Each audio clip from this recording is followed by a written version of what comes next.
দেশবাসী, সালাম আলাইকুম। আমি আপনাদের পান্না ভাই বলছি আমেরিকা থেকে। আমার আজকের যে কথা, একটু দয়া করে মন দিয়ে শুনবেন। গুরুত্বপূর্ণ কথা। বাংলাদেশের জাতীয় সংসদ সম্বন্ধে আমরা জানি, বাংলাদেশের জাতীয় সংসদে আমরা কি জাতীয় অপদার্থ, অথর্ব এমপি দেখেছি। আমরা দেখেছি মমতাজ বেগমের মতো এমপি যারা সংসদে ফাইট্টা যায় গান বলছে। আমরা দেখেছি আরেক মহিলা যে কাগজ দেখে বাংলা পর্যন্ত পড়তে পারে না, ইংরেজি হয়তো সে এবিসিডিও জানে না, বাংলা পড়তে পারে না, তেমন এক মহিলাকে আমরা এমপি দেখেছি। আমরা ওইসব আলতু ফালতু এমপি সংসদে চাই না। আমরা ওইসব আলতু ফালতু এমপি সংসদে চাই না। আপনারা কি জানেন একজন এমপির পিছনে সরকারের কত টাকা খরচ হয়? কমপক্ষে 100 কোটি টাকা, কমপক্ষে 100 কোটি টাকা। এমপিরা কি পান? এমপিরা একটা বাড়ি পান, দুইটা থেকে তিনটা গাড়ি পান, এসপি সহ কয়েকজন পুলিশ পান, একটা পুরা অফিস পান যেখানে একজন ডেপুটি সেক্রেটারি থাকে তাদের আন্ডারে, একটা পুরো অফিস পান। তাদের যে খরচ, তারা তো রাজপুত্র সবাই না, তারা তো সবাই রাজপুত্র হয়ে যায়। আর তাদের হাতে সমস্ত সমস্ত তাদের কনস্টিটিউয়েন্সির বাজেট দেওয়া হয়। তারা তার শতকরা 20 থেকে 25 ভাগ আগেই পকেটে তুলে রাখে। যাই হোক, সেটা বড় কথা না। সেটা বাংলাদেশের যেহেতু চরিত্র, আমরা যেহেতু ভালো না, আমরা যেহেতু তাদের ঘুষ নেওয়া বন্ধ করতে পারি না, সেটা আমাদের দোষ। আমরা যেহেতু ভোট দেওয়ার সময় তাদের বিরিয়ানি খাই, আমরা ভোট দেওয়ার সময় তাদের থেকে 2, 3, 4 হাজার টাকা ঘুষ নেই, আমরা ভোটটা বিক্রি করে দেই। তা আমরা জনতা, আমরা বাংলাদেশের ভোটাররা যখন এমপিদের কাছে আমাদের ভোট বিক্রি করে দেই, তখন আমাদের তো আর কোনো কথা বলার মুখ থাকে না, আমরা বলতে পারি না। আর এমপি হওয়ার আগে কি হয়, রাজনৈতিক দলের বড় নেতারা এক একটা এমপির নমিনেশন দেওয়ার জন্য 15, 20, 25 কোটি টাকা ঘুষ নেন। 15, 20, 25 কোটি টাকা ঘুষ নেন। বর্তমান যে রাজনৈতিক দলের নেতারা, তারা হাজার হাজার কোটি টাকার মালিক কিভাবে হয়েছে?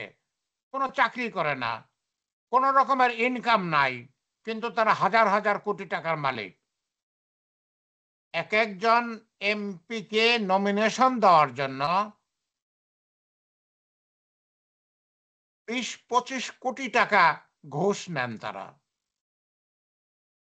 যেই এমপি 20, 25 কোটি টাকা ঘুষ দিয়ে এমপির নমিনেশন নেন, 10 কোটি টাকা খরচ করে আমাদেরকে বিরিয়ানি খাইয়ে 3, 4, 5 হাজার টাকা ঘুষ দিয়ে এমপির ইলেকশন করেন, উনি ভালো কাজ করবেন কেন?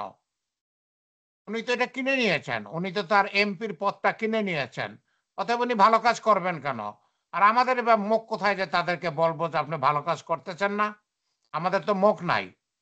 অতএব এই নির্বাচন ব্যবস্থাকে ঢেলে সাজাতে হবে। এই নির্বাচন ব্যবস্থাকে ঢেলে সাজাতে হবে, যাতে এমপিদের নমিনেশন বাণিজ্য আর না হয়, যাতে কর্তা ব্যক্তিরা 20, 25 কোটি টাকা ঘুষ নিতে না পারে এক একজন এমপির নমিনেশন দিতে, যাতে তাদের থেকে কাজ আদায় করে নেওয়া যায়। আপনারা যারা ভোটার, আমি যে ভোটার, আমরা যেন তাদের বিরিয়ানি না খাই, 5,000 টাকা ঘুষ না নেই ভোট দেওয়ার জন্য, আমরা যেন আমাদের ভোট বিক্রি করে না দেই। তারপরে আমাদের কয়জন এমপি দরকার? আমাদের কয়জন এমপি দরকার? আমেরিকায় 50টা স্টেট আছে। বাংলাদেশ আমেরিকার একটা মধ্যম সাইজের স্টেটের সমান। সেখানে কয়জন এমপি আছে? সেখানে 2 জন, একটা স্টেটে 2 জন সিনেটর থাকে, আর ছোটগুলোতে 4-5 জন, বড়গুলোতে 20-25 জন এমপি থাকে। বাংলাদেশে আমাদের 350 জন এমপি কেন দরকার? কেন দরকার? দেশটাকে ভাগাভাগি করে খাওয়ার জন্য, তাই না? আমাদের 200-300, 350 এমপি দরকার নাই। এখন আবার একটা ধোঁয়া তোলা হয়েছে যে একটা আপার চেম্বার করবে। তার মানে ডাকাত তো ছিলই, এখন বড় ডাকাত বসাবে। আপার চেম্বারের কোনো দরকার নাই। এমপি যেটা আছে শুধু সেটাই থাকবে। কতজন দরকার? আমাদের সত্যিকার অর্থে 100 জন পুরুষ আর 100 জন মহিলা এমপি দরকার। বাংলাদেশের নারী পুরুষের সমান অধিকার থাকবে। সমান অধিকার থাকবে। এদেশে 1971-এর যুদ্ধ হয়েছে, স্বাধীনতা যুদ্ধ, পুরুষ আর মহিলাদের সমান অধিকারের জন্য। 2024 সালের ছাত্র শ্রমিক জনতার যে যুদ্ধ হয়েছে, যে সংগ্রাম হয়েছে, আন্দোলন হয়েছে, পুরুষ এবং মহিলার সমান অধিকার আদায় করে নেওয়ার জন্য। সামনে যেই ইলেকশন হবে, এমপির ইলেকশন, সেখানে পুরুষ এবং মহিলার সমান অধিকার থাকবে। কিভাবে থাকবে? বাংলাদেশকে 100টা ভাগে, 100টা কনস্টিটিউয়েন্সি, 100টা ভোটার এলাকা করা হোক। 100টা ভোটার এলাকা করা হোক। প্রত্যেকটা ভোটার এলাকায় একজন মহিলা এবং একজন পুরুষ নির্বাচিত হবেন। একজন মহিলা এমপি এবং একজন পুরুষ এমপি। অপদার্থ, অশিক্ষিত, গণ্ড মূর্খদের যেন এমপি হতে দেওয়া না হয়। এমপি হওয়ার যারা উপযুক্ত, এমপি হওয়ার যারা উপযুক্ত শুধু তারাই এমপির ইলেকশন করতে পারবেন। প্রত্যেক নির্বাচনী এলাকায় একজন পুরুষ এবং একজন মহিলা এমপি হবেন। কোনো ওই খালাম্মাকে, খালাতো বোনকে এমপি করার সুযোগ 50 জন, আগে যেটা ছিল 50 জন মহিলাদের থেকে পিক করা, সেটা থাকবে না। 100টা কনস্টিটিউয়েন্সিতে 100 প্লাস 100, 200 জন এমপি থাকবেন। 100 জন মহিলা, 100 জন পুরুষ, সবাই শিক্ষিত হবেন। তারা যেন এমপির দায়িত্ব বোঝেন। আমাদের অনেক এমপি ছিলেন যারা এমপিটা পুরো বানানো বোধহয় করতে পারবেন না। এমপিটা পুরো বানানো করতে পারবেন না। ওদের মেম্বার অফ পার্লামেন্ট বানানো করতে বোধহয় হাত গু বের হয়ে যাবে। যাই হোক, আমি নোংরা কথা বলতে চাই না, সরি। যাই হোক, উপযুক্ত মহিলা এবং উপযুক্ত পুরুষরাই শুধু এমপির ইলেকশন করতে পারবেন, এবং সমান সংখ্যক এমপি থাকবে বাংলাদেশে। 100 জন পুরুষ, 100 জন মহিলা। কোনো আপার চেম্বার না, একটাই চেম্বার থাকবে। একটাই চেম্বার থাকবে, এখন যেরকম আছে।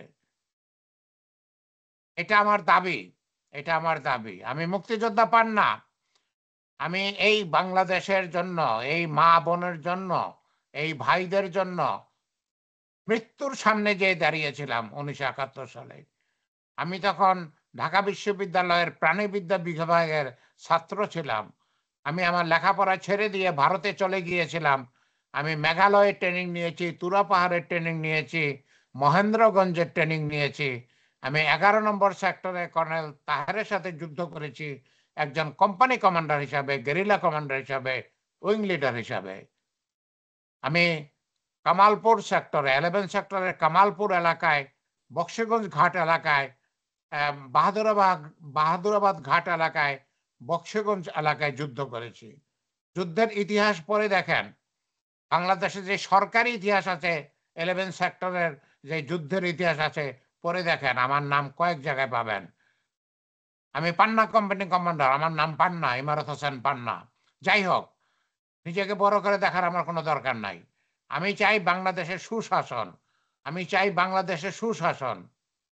আমি 35 বছর যাবৎ আমেরিকা থাকি, রেমিটেন্স যোদ্ধার একজন প্রবাসী আমি।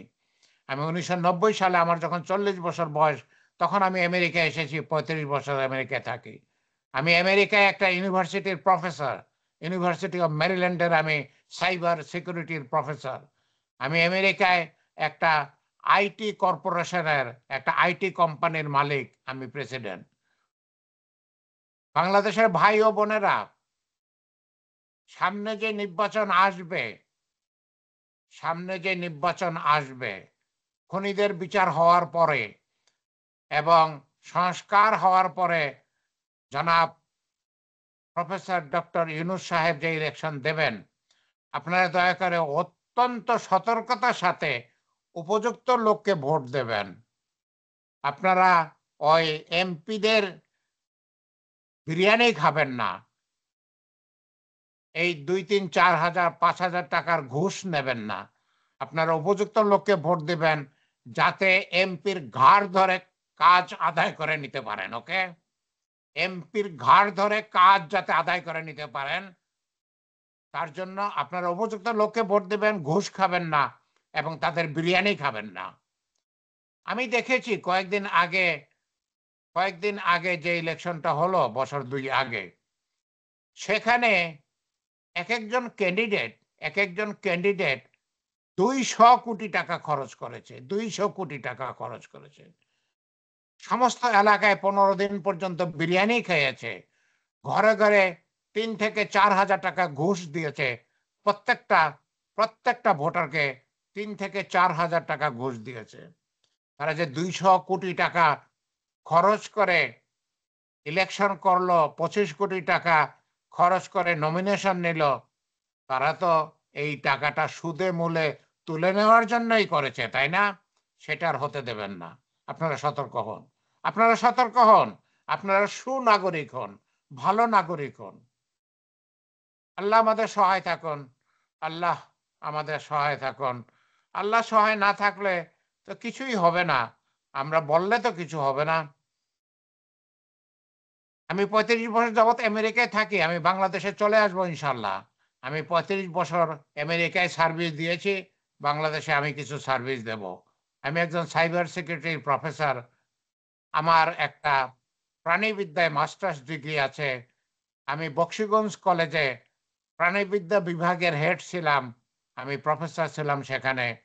আমি বাংলাদেশে চলে আসব, আমার যেই সাইবার সিকিউরিটি এবং প্রাণীবিদ্যা, সেটার উপরে আমি বাংলাদেশকে কিছু সাহায্য করার চেষ্টা করব। আমি একটা হাঁসের ফার্ম করব চিন্তা করেছি, একটা খরগোশের ফার্ম করব চিন্তা করেছি, আমি একটা সাইবার সিকিউরিটির কনসালটেন্সি সার্ভিসের একটা ফার্ম করব চিন্তা করেছি। বাংলাদেশ আমেরিকাকে অনেক সার্ভিস দিয়েছি, এখন আমি বাংলাদেশকে সার্ভিস দেব। আমি ইনশাল্লাহ বাংলাদেশে চলে আসব। আপনারা আমার জন্য দোয়া করবেন। আল্লাহ আমাদের সহায় থাকুন, আল্লাহ আমাদের সহায় থাকুন। আমিন, আমিন।